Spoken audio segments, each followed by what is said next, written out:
The meeting with ASEAN leaders this time is your first mission to foreign country. What's the outcome or what's the implication of the meeting, especially you join ASEAN summits?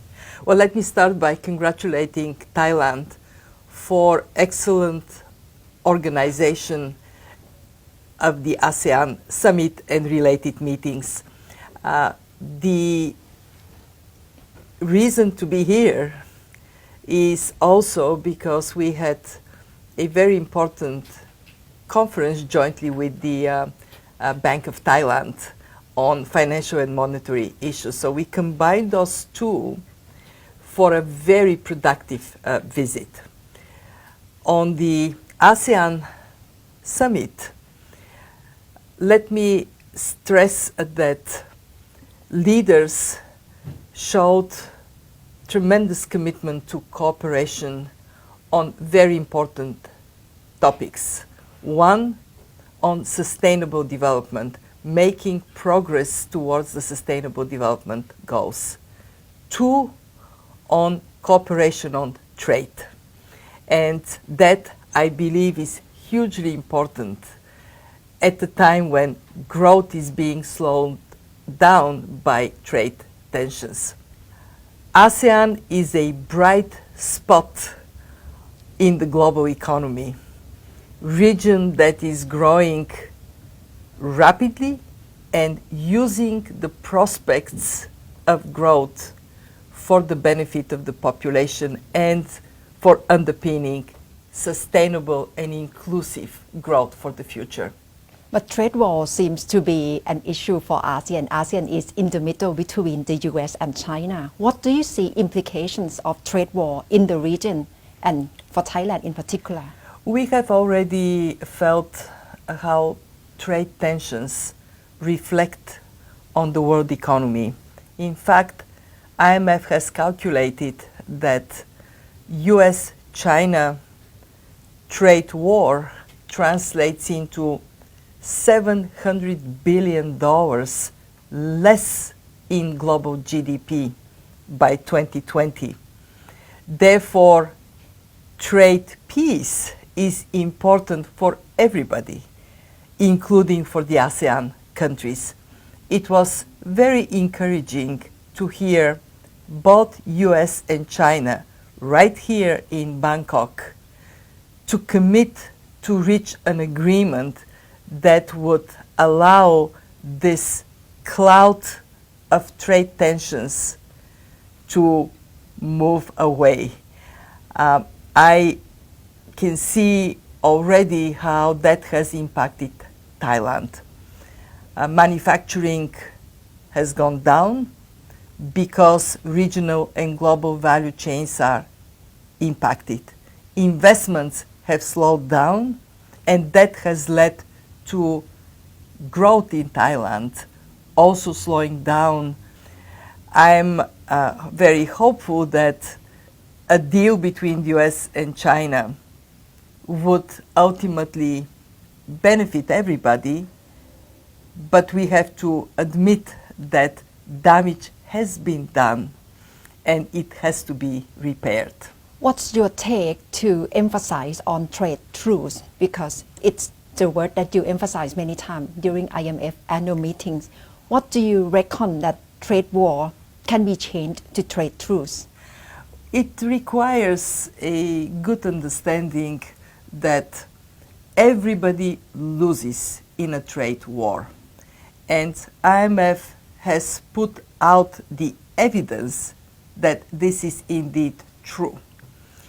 That evidence is helpful to integrate a need for a deal. So trade from idle engine of growth can turn again in what it has been for so many decades, a very potent driver of growth and improvements in people's lives. Yeah, but during this age of globalization in which it seems that many superpowers perhaps are trying to moving away from multilateral to unilateral systems, What's the take from IMF? Well, the take is actually we are not quite there yet in an unilateral world. Let me give you two examples. One is the very fact that during the ASEAN summit, on the invitation of Thailand, many countries from North America, from the Pacific, Russia, India, have gathered here to discuss cooperation on trade.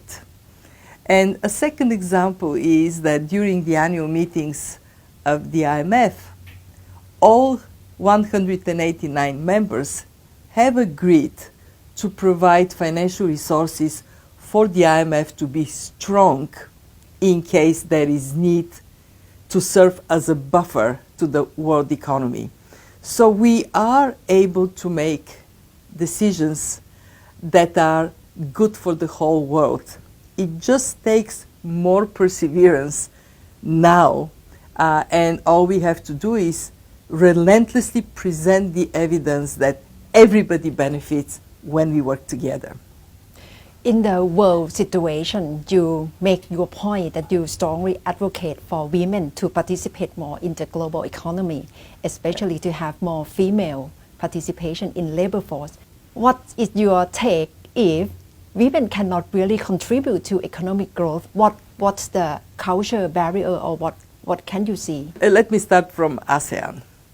If labor markets open for women the same way they are open for men, if there is gender equality and equal participation of women in the labor market, growth in ASEAN will jump by 1.5%. This is good for everybody. We advocate very strongly to eliminate all legal barriers for women to participate in the economy on equal footing with men. Today, there are only 6 countries in the whole world, none of them from here, where legally women are equal to men.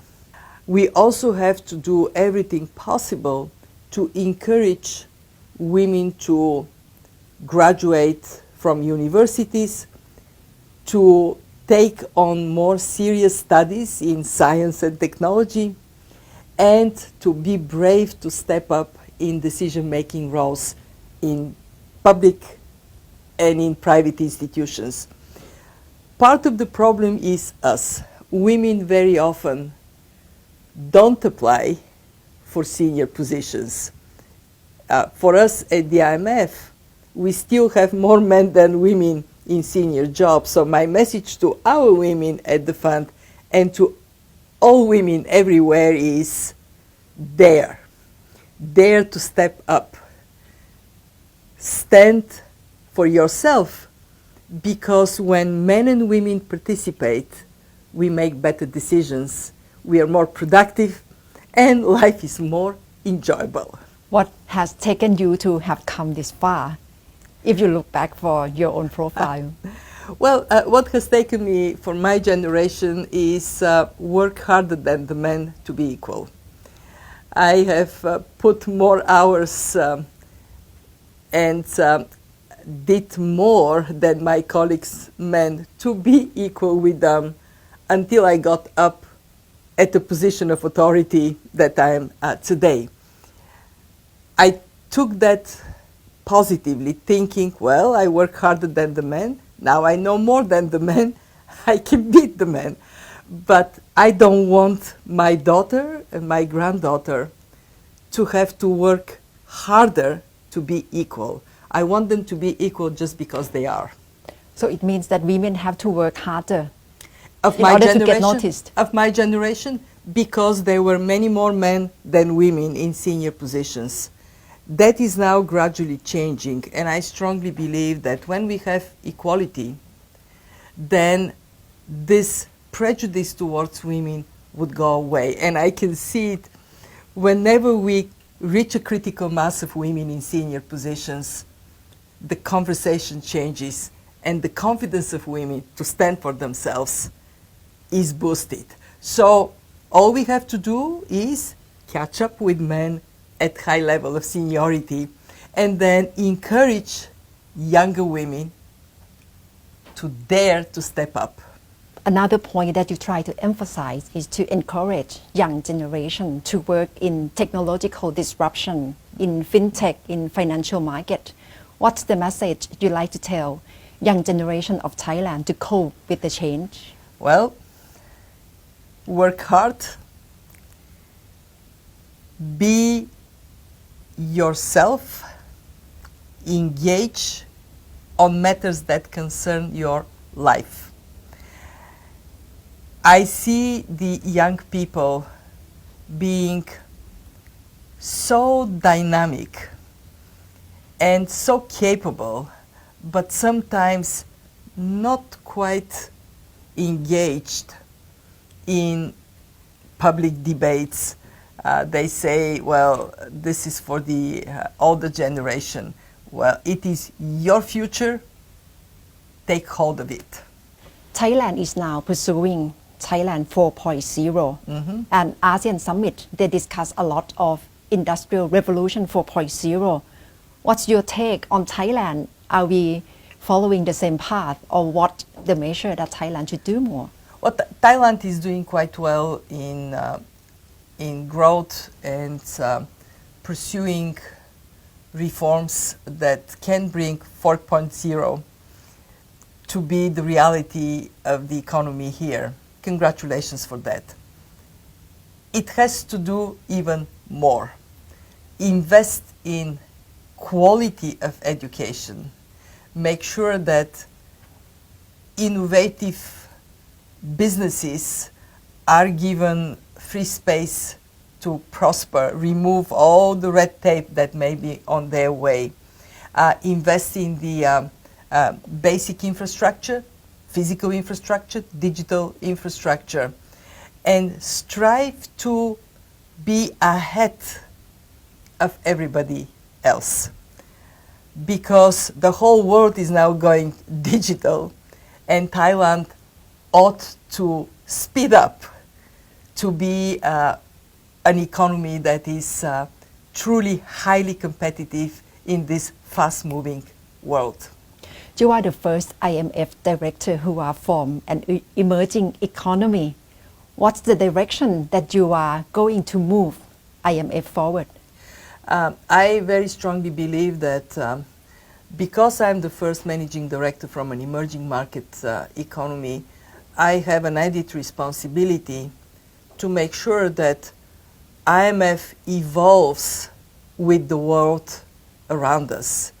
As dynamic emerging economies take a bigger role, they ought to have also a bigger space in IMF and a bigger part in the quarters of the IMF. So what I would relentlessly do is to pursue for IMF to look like the world that is surrounding us. I also think that coming from an emerging market economy means that I have more empathy, more understanding of the difficulties emerging market economies face to build institutions, to fight corruption, to bring more openness for private sector to succeed. And I want to translate this into an IMF that works for strong economies to improve the lives of people based on sound monetary, fiscal, structural policies. Director Kristalina, thank you very much for joining me. Thank you. ขอบคุณค่ะ Thank you.